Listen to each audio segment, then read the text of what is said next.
Back. The next one we're going to review was actually a request. Somebody wanted me to watch it and review it. It's Great Balls of Fire. Um, Sorry, I'm looking at the IMDb. It said it was made 1989. It's about Jerry Lee Lewis and kind of his life. Dade plays Jerry Lee Lewis, and Winona Ryder plays Myra Dale Brown. Those are really the only two characters you need to be interested in. They're like second cousins, once removed or something. I don't know. Myra explains it, but basically they're related.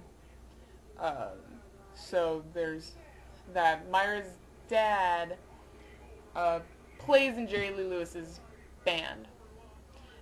And if you don't know about Jerry Lee Lewis, he was kind of around the time of Elvis. He plays a mean piano and kind of insane.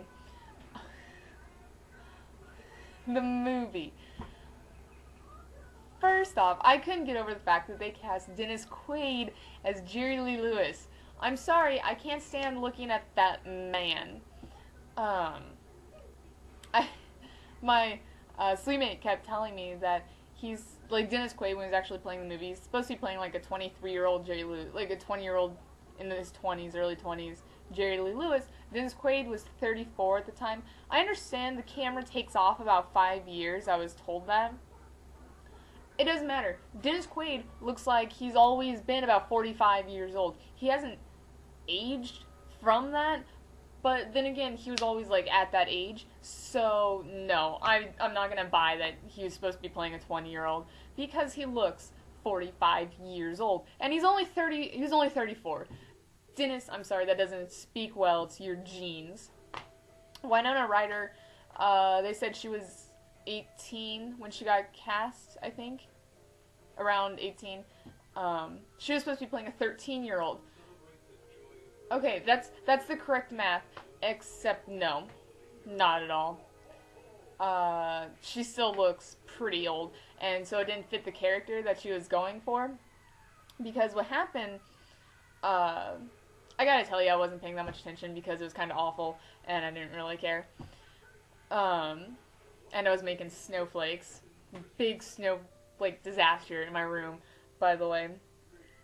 But, yeah, so basically Jerry Lee Lewis is kind of this freak, and his cousin Myra, they never really grew up together, I guess is how it's played out.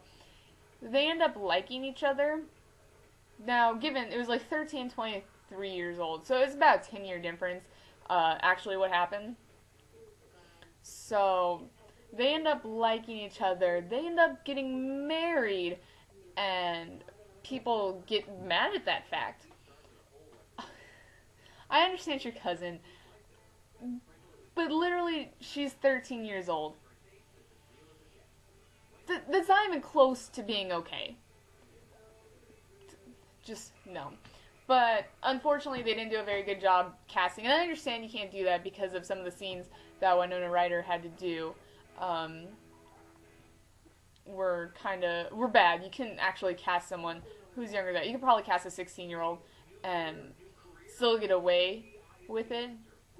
But Winona Ryder didn't look 13, so it didn't have the same effect that it should have. Basically, they kind of go through Jerry Lee Lewis's life, before he started dating his cousin. Kind of how he got into the biz. I kind of didn't care what happened to Jerry Lee Lewis because he thought he was better than Elvis Presley. And I'm sorry, it's Elvis Presley. So please don't act like you're better than him.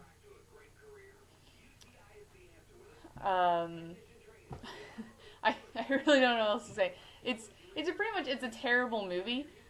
But I don't know, I guess see it, because it's kind of hilarious. It's so awkward and so what type of movie that I guess it's fine seeing, especially if you can see it for free. I highly recommend not paying money to see this movie, but go ahead.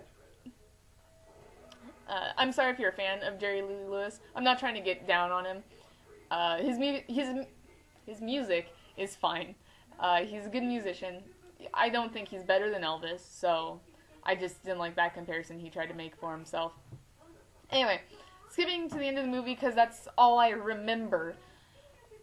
Um, Basically, Jerry Lee Lewis goes out to London because he's doing a tour over there, and at the airport, a bunch of reporters are there to talk to when his plane lands or whatever, and they see Mira, I can't remember, Myra, whatever, and ask her who she is, and she's like, oh, I'm Jerry Lee Lewis's wife.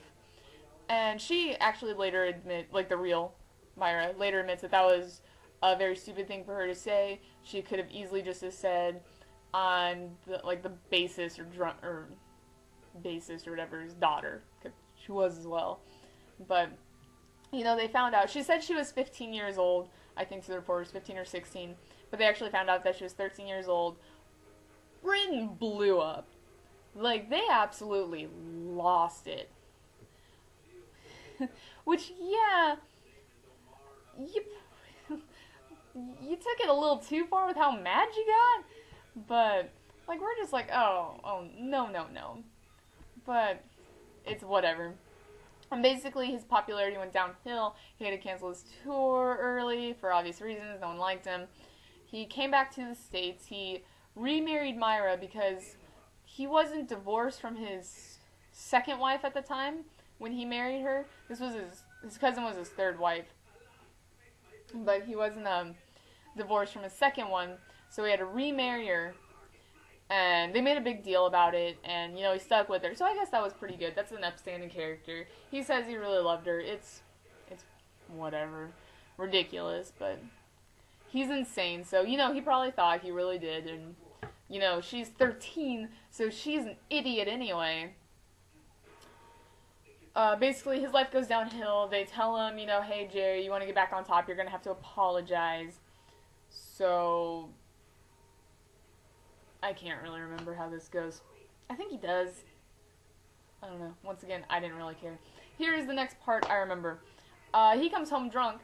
He beats his wife.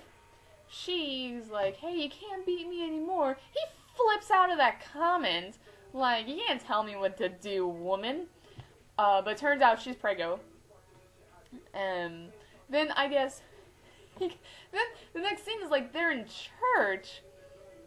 And they're like, hey, reject Satan. Be a good father and husband.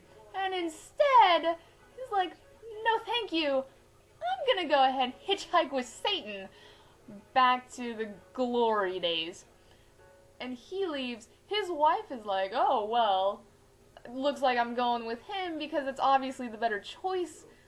And they take off, and then, they jump ahead 9 months, and they just show a picture of the baby born. And then they jump ahead, and he's playing a concert, and everybody loves him again. I'm sorry, I think that's totally out of order.